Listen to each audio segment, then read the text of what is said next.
अस्सलाम वालेकुम मेरी प्यारी सी यूट्यूब की फैमिली, क्या हाल चाल है आप सबके। आई होप आप सब बिल्कुल ठीक होंगे। मैं भी बिल्कुल ठीक हूँ अल्हम्दुलिल्लाह से। सो गाइस, आज जो है हम लोग काफ़ी ज़्यादा स्पेशल चीज़ बनाने जा रहे हैं जो कि काफ़ी ज़्यादा इंडिया में मशहूर हुआ करती थी पहले, जो कि जो है पाकिस्तान में जो है बहुत कमी से मिला करती थी और इंडिया से जो है बहुत फरमाइश से ये आम पापड़ जो है मंगाए जाते थे। इंडिया में काफ़ी ज़्यादा मशहूर हुआ करते थे ये, और इंडिया से काफ़ी ज़्यादा लोग यहाँ पे आम पापड़ वगैरह ऐसी चीज़ें लेकर आया करते थे। लेकिन अब जो है यहाँ पे भी काफ़ी ज़्यादा आम पापड़ मिला करते हैं। वहीं पाकिस्तान में भी काफ़ी अच्छे आम पापड़ मिला करते हैं, लेकिन दिल मुतमईन नहीं होता क्योंकि हमने उन्हें देखा नहीं कि पता नहीं उन्होंने किस तरीके से सुखाया होगा, कहाँ सुखाया होगा, क्योंकि इसको सूखने में 2 से 3 दिन लगते हैं। तो पता नहीं अल्लाह जाने कि कहाँ सुखाते होंगे, कहाँ नहीं सुखाते होंगे। इसकी बहुत ज़्यादा केयर करनी पड़ती है सुखाने में। बस ये है कि हमारा जो है दिल मुतमईन नहीं होता है, तो हम लोग जो है वो तो घर में ही बनाते हैं आम पापड़। तो मुझे जो है आम पापड़ ऐसी चीज़ें जो खट्टी खट्टी चीज़ें होती हैं वो मुझे बहुत ज़्यादा पसंद है। तो मैंने जो है आम पापड़ बनाए थे, पिछले साल भी बनाए थे, इस साल भी बनाए। मैं हर साल ही बनाती हूँ। बस केरियों का जो है सीज़न स्टार्ट हुआ तो हमारे घर में तो केरियों की मज़े मज़े की रेसिपीज़ बनना स्टार्ट हो जाती हैं। आप लोग कमेंट करके बताएं कि आप लोगों को केरियाँ पसंद हैं या नहीं। चलें जी, फटाफट से जो है आम पापड़ बनाना स्टार्ट करते हैं। तो यहाँ पे जो है मैंने 2.5 किलो जो है केरियाँ ले ली हैं। उनको आप अच्छे से वॉश कर लें ताकि जो है इसके ऊपर चेप वगैरह लगा होता है तो वो आप अच्छे से रिमूव कर लें ताकि जो है चेप वगैरह ना लगा हुआ हो इसके ऊपर। फिर उसके बाद जो है हम इसे अच्छे से पील कर लेंगे पीलर से। देखें, अब जो है हमने इसे अच्छे से पील कर लिया है और केरियों का जो छिलका है वो अच्छे से रिमूव कर लिया है। अब जो है हमने इसे रफली सा कट कर लेना है और उसके बाद जो है हमें हमने जो यहाँ पे खट्टी वाली केरियाँ यूज़ करी हैं। अगर आप चाहें तो आप आम का भी बना सकते हैं, लेकिन उसमें जो है शक्कर थोड़ी आप कम ही डालिएगा तो अच्छा रहेगा। अब देखिए, अब जो है हम इसके अंदर की गुठली जो है हम इसको रिमूव करते जा रहे हैं और रफली सा हम इसे कट कर लेंगे। अब देखिए यहाँ पे जो है सारी केरियाँ रफली सी कट हो चुकी हैं। अब जो है हम नेक्स्ट स्टेप की तरफ चलते हैं और अब जो है हमने 2 गिलास पानी ले लेना है एक कढ़ाई में, और उसके बाद जो है हम अपनी सारी केरियाँ इस कढ़ाई के अंदर डाल देंगे और उबाल लेंगे। देखिए, इसमें इतना पानी है कि सारी जो केरियाँ हैं वो डूब चुकी हैं और उसके बाद जो है हमने इसे उबालने के लिए रख देना है। केरियों को जो है इतना उबालना है कि वो सॉफ्ट सी हो जाए बिल्कुल। देखें, यहाँ पे जो है मेरी सारी केरियाँ जो हैं वो सॉफ्ट सी हो गई थी, तो मैंने यहाँ पे जो है एक ब्लेंडर लिया है, उसमें हम थोड़ा थोड़ा करके केरियों को डालते जाएंगे और वही वाला पानी डालेंगे जो केरियों के अंदर था। उसी पानी के साथ हमें इसे अच्छे से ब्लेंड कर लेना है, बिल्कुल बारीक पेस्ट बना लेना है। ठीक है, चलिए अब जो है इसमें जो मसाले जाएंगे उसको हम देख लेते हैं। 1 टेबलस्पून काला नमक, 1/2 टेबलस्पून इसमें जाएगा गरम मसाला पाउडर, 1 टेबलस्पून ही इसमें जाएगा चाट मसाला और 1/2 टेबलस्पून जाएगी इसमें रेड चिली पाउडर, 1 टेबलस्पून जो है भुना पिसा ज़ीरा जाएगा एंड 1/2 टेबलस्पून जो है इसमें सिंपल नमक भी जाएगा एंड 1/2 बाउल जो है इसमें शुगर जाएगी। अगर शुगर आप कम या ज़्यादा करना चाहते हैं तो आप वो अपने हिसाब से कर सकते हैं। मुझे यहाँ पे थोड़ा खट्टे बनाने थे तो मैंने यहाँ पे कम ही शुगर ली है, बिल्कुल नॉर्मली सी। ठीक है, और अगर आप लोगों को स्पाइसेस थोड़े ज़्यादा या कम करने हो तो आप अपने हिसाब से वो रख सकते हैं। लास्ट में आप चेक कर लें उसे चख के कि आपको क्या चीज़ कम लग रही है, क्या चीज़ आपको बढ़ानी है, तो आप अपने हिसाब से कम या ज़्यादा कर सकते हैं। ठीक है, अब देखिए यहाँ पे जो है जितना भी केरियों का पल्प था उन सबको मैंने अच्छे से ब्लेंड कर लिया है और उसके बाद जो है हमने इसे कढ़ाई के अंदर डाल देना है। और स्टार्टिंग में जो है इसका फ्लेम जो है थोड़ा हाई रखिएगा और उसके बाद जो है 2 मिनट बाद आप फ्लेम को जो है लो कर दिएगा, क्योंकि जो है ये उड़ेगा काफ़ी ज़्यादा और छींटें आएंगी, कहीं आपके हाथ पे ना आ जाए, तो आप ध्यान से करिएगा। ये मिक्सचर जो पकता है ना तो थोड़ा उछलता है, ऊपर ऊपर आता है, तो आप थोड़ा ध्यान से करिएगा, दूर रहकर और एहतियात के साथ।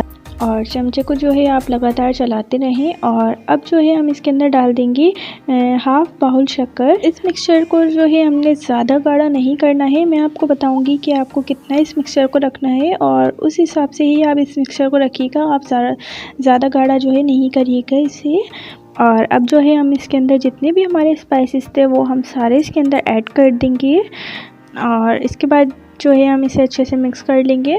स्पाइसेस जो है वो आप कम या ज़्यादा कर सकते हैं, अपने हिसाब से आप चख के देखें। और उसके बाद जो है आपको जो चीज़ कम लगे तो वो आप उसे डाल सकते हैं, बढ़ा सकते हैं, ठीक है। अब इसे जो है हमने लगातार चलाते जाना है और साइडों से भी हटाते जाना है ताकि साइडों में और बीच में लगे ना ये, ठीक है। देखिए काफ़ी ज़्यादा जो है ये उछलता है, तो इसी वजह से जो है आपको लो फ्लेम पे रखना है और इसे लगातार चलाते जाना है, वरना ये काफ़ी ज़्यादा उड़ने शुरू हो जाता है और आपके हाथ पे भी आ सकता है और आपके फेस पे भी आ सकता है। तो आप दूर खड़े रह कर ही ये काम करें। मैं भी जो है काफ़ी ज़्यादा दूर खड़ी हुई हूँ और चमचा चला रही हूँ दूर खड़े होके ही।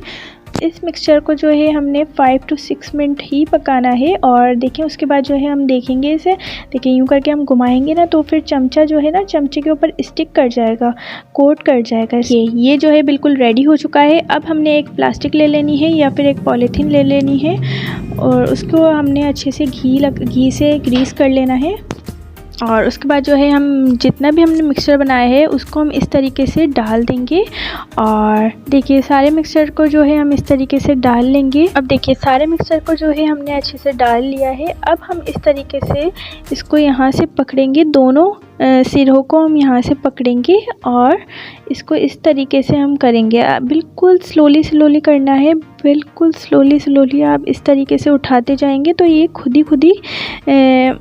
ही रन होता जाएगा, ठीक है। और आहिस्ता करना है, बिल्कुल ज़्यादा कोई जल्दबाजी नहीं करिएगा, बिल्कुल आहिस्ता आप इस तरीके से उसको पॉलीथीन को आप खड़ा करते जाएंगे तो ये सारा मिक्सचर उस साइड पे जाता जाएगा।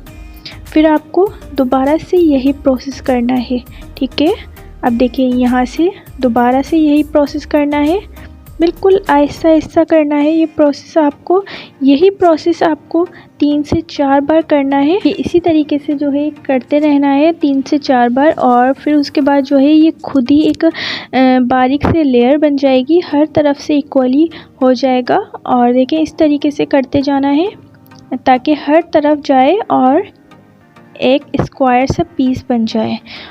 और देखिए यहाँ पे जो है मुझे जो है काफ़ी ज़्यादा क्वांटिटी में बनाना था और उसके बाद जो है मैं ये नहीं चाह रही थी कि हर जगह से अलग छोटी पॉलीथीन या छोटी प्लास्टिक बैग उसमें लूँगी तो काफ़ी ज़्यादा मुझे संभालने में बहुत ज़्यादा परेशानी होने वाली है। तो इसी वजह से जो है मैंने काफ़ी बड़ी सी एक प्लास्टिक ले ली है जिसके ऊपर मैंने ये आम पापड़ बना दिया है।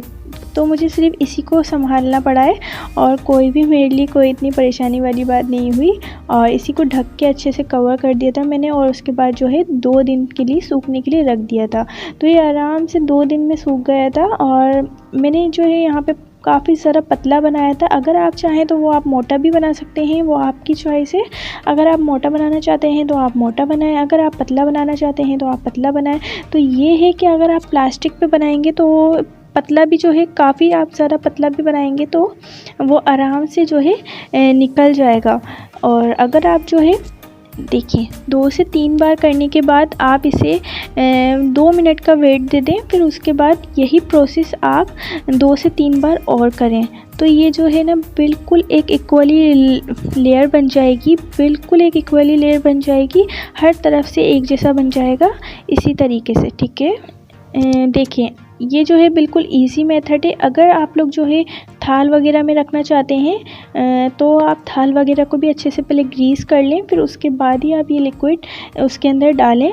अब देखिए ये इक्वली हर तरफ से मैनेज हो चुका है, जितनी भी लेयर्स हमें लगानी थी इक्वली मैनेज हो चुका है, इक्वली लेयर्स बन चुकी हैं। अब देखिए यहाँ पे जो है मैंने पतला बनाया था तो ये जो है हमारा आम पापड़ 2 दिन में ही सूख के रेडी हो गया था। और आपको कोई ज़रूरत भी नहीं है कि आप धूप वगैरह में रखें। अगर आपके यहाँ पे धूप नहीं आती तो आप इसको पंखे में भी रख सकती हैं, पंखे में भी आराम से सूख जाता है। और अगर आप लोगों के घर में धूप आती है तो वेल एंड गुड हो जाएगा, तो ये काफ़ी ज़्यादा जल्दी सूख जाएगा। अगर आप पतला बनाएंगी तो जल्दी सूख जाएगा, अगर आप थोड़ा मोटा रखेंगी तो देर में सूखेगा, ठीक है। और मेरा जो है यहाँ पे आम पापड़ जो था वो मैंने काफ़ी ज़्यादा पतला बनाया था, तो मेरा जो है काफ़ी जल्दी सूख गया था। तो यहाँ पे जो है 2 दिन हो चुके हैं। देखिए हमने जो है प्लास्टिक पे से सुखाया था तो काफ़ी आराम से ये निकल जाता है, और हमने इसे प्लास्टिक को भी ग्रीस कर लिया था, तो देखिए किस तरीके से बिल्कुल आराम से निकल जाएगा। आप जो है साइडों में से सब तरफ से इसे पहले नाइफ़ की मदद से इसे हटा लें, फिर उसके बाद देखिएगा कि ये कितने आराम से बिल्कुल खिंचता हुआ आ जाएगा एक साथ ही। देखिए कितने आराम से निकल रहा है ये, और कितना स्मूथ सा लग रहा है, और कितने आराम से खिंचता हुआ जा रहा है, और कहीं से क्रैक नहीं पड़ेंगे, कहीं से टूटेगा नहीं, ये बिल्कुल आराम से निकल जाएगा। देखिए इस तरीके से ऐसा ऐसा खींचते जाएं, और प्लास्टिक को जो है आप एक साइड से पकड़ के रखें, और उसके बाद जो है ये आम पापड़ को खींचते जाएं। देखिए कितना फिनिशिंग से बना हुआ है और कितना आराम से निकल रहा है। लोग जो है थाल वगैरह में बनाते हैं तो थाल को भी आप पहले अच्छे से ग्रीस कर लें, फिर उसके बाद ही आप थाल में इसे कन्वर्ट करें। मैं तो आपको यही मशवरा दूंगी कि आप जो है प्लास्टिक पे ही बनाएं इसे, और प्लास्टिक पे जो है बहुत ज़्यादा पतला भी बन जाता है, और कोई निकालने में इसे मुश्किल नहीं होती है, बिल्कुल आराम से निकल जाता है। ये थाल में अगर आप लगाएंगे इसे तो फिर वो थोड़ा आपको मोटा ही रखना पड़ेगा, वरना वो निकलने में काफ़ी ज़्यादा मुश्किल हो। अब देखिए मैं जो है इस तरीके से इसे लंबी लंबी सी पट्टियों से कट कर लूँगी, ताकि जो है एक बराबर की कट हो, और उसके बाद जो है हम इसी तरीके से सारी कट कर लेंगे। और अब जो है सारी पट्टियों को एक के ऊपर एक रख देंगे, और ये जो है बहुत इजी मेथड है कटिंग का। इससे जो है काफ़ी जल्दी कटिंग हो जाती है, और सारी एक साथ ही कट हो जाते हैं। इस तरीके से जो है हम इसको एक साथ सारी पट्टियाँ रख लेंगे, और उसके बाद जो है हम कैंची की मदद से इस तरीके से हम इसको काट लेंगे। और अब इसी पीस को, जो हमने पीस काटा है, इसी पीस को हम इसके ऊपर रखेंगे, और इस तरीके से हम काट लेंगे। अब जो है इस तरीके से काटने से सारे पीसेस इक्वली कट हो जाएंगे। अब देखिए यहाँ पे जो है आम पापड़ बिल्कुल रेडी हो चुके हैं। देखिए आप कितने सारे बने हैं, और कितने बारीक हैं, कितने पतले से हैं। देखिए आप कितने बारीक बने हैं, काफ़ी ज़्यादा ही आम पापड़ बन जाते हैं। आप इसको सेव करके पूरे साल खाएं, और पूरे साल के लिए आप एक दफ़ा ही बना लें, और बहुत ही मज़े के बनते हैं ये, बहुत ज़्यादा मज़े के बनते हैं। आप ज़रूर ये रेसिपी ट्राई करिएगा। और देखिए कितने पतले बने हैं, बिल्कुल पतले से बने हैं। देखिए हाथ भी मेरा अंदर से नज़र आ रहा है, इतने पतले बने हैं। आप जो है इसे सेव करके पूरे साल रख सकते हैं। अब जो है मैं आपको आम पापड़ डेकोरेट करना दिखाऊंगी।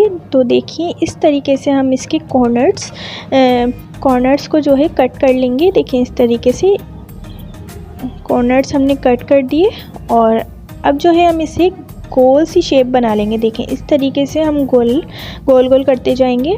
देखें इस तरीके से कट लगाते जाएंगे और गोल गोल करते जाएंगे, राउंड राउंड जाते जाएंगे, ठीक है। इस तरीके से सारे राउंड कर देंगे हम। देखें इस तरीके से। और अब जो है हम इसका एक कॉर्नर लेंगे, और उसके बाद हम इस तरीके से इसे फोल्ड करते जाएंगे। देखिए इस तरीके से घुमाते जाएं, और ये खुद ही जो है फ्लावर बनता जाएगा।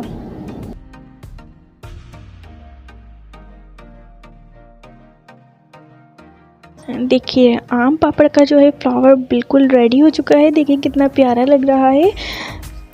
और अब जो है इसी तरीके से हम 3-4 बना लेंगे फ्लावर्स। देखिए इसी तरीके से मैंने बनाए हैं सारे फ्लावर्स। और अब जो है मैं आम पापड़ की आपको कोन बनाना सिखाती हूँ। तो देखिए इस तरीके से साइड से पकड़ेंगे, और इस तरीके से हम इसे घुमा देंगे। देखिए इस तरीके से, और इस तरीके से हम घुमाते जाएंगे, तो ये जो है एक कोन बन जाएगी। देखिए इस तरीके से बन जाएगी कोन। देखें कितनी प्यारी लग रही है ना। अब इसी तरीके से हमने बहुत सारी बना ली हैं, और देखें कितना प्यारी लग रही हैं सारी। देखिए हमने कितने अच्छे से आम पापड़ को जो है डेकोरेट कर लिया है। देखें इसी तरीके से जो है आप आम पापड़ बनाएं। इसको सेव करने का तरीका ये है कि जब ये अच्छे से सूख जाए, तो फिर उसके बाद जो है हम इसकी अच्छी सी कटिंग करके, फिर उसके बाद जो है हम इसे प्लास्टिक रैप से कवर करके इसको हम रख देंगे रूम टेम्परेचर पे। रूम टेम्परेचर पे भी आप रखेंगे तो कोई ख़राब नहीं होंगे। और अगर आप फ्रिज में रखना चाहते हैं तो आप नीचे वाले फ्रिज में रख सकते हैं, और कोई इशू वाली बात नहीं है। अगर आप इसे रूम टेम्परेचर पे भी रखते हैं तो ये बिल्कुल सेफ़ रहते हैं। उम्मीद है आपने मेरा चैनल सब्सक्राइब कर लिया होगा। अगर नहीं किया तो जल्दी से मेरे चैनल को सब्सक्राइब कर लें और बेल आइकन भी प्रेस कर दें ताकि मेरी आने वाली वीडियोस आप तक पहुंच सकें। वीडियो अच्छी लगी हो तो लाइक करें, एक छोटा सा प्यारा सा कमेंट भी। अल्लाह हाफिज़, टेक केयर, बाय बाय।